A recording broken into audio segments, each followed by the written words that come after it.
برای اولین بار انقدر حرصم گرفته که دیگه میخوام افشاش کنم. توی این مدت جنگ همه سلبریتی‌ها به نوعی کمک خودشون رو نشون دادن با تبلیغات ویلاها، هتل‌ها و همه چیز.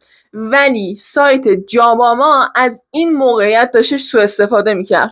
حداقل من اومدم از طریق همین تریبونی که دارم اعلام کنم که سایت جاباما کاملا دروغگو بود.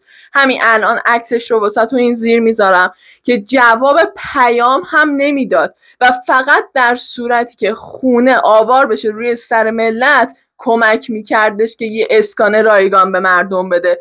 در غیر این صورت هیچ اسکان رایگانی وجود نداشت. همه این اسکان‌های رایگانی هم که دیدید و شنیدید فقط واسه ملک‌های شخصی بوده، یعنی ویلاهای شخصی که مردم ایران لطف کردن و در خدمت تهرونیای عزیز گذاشتن، وگرنه هیچ هتل و هیچ سایتی مثل جاباما همچین کاری نکرد و این فقط یک دروغ تبلیغاتی بود. این ویدیو هم گرفتم که همه نشون بدم که با بازی کردن با احساسات مردم و امیدوار کردنشون نمیشه تبلیغات خودتون رو بکنید.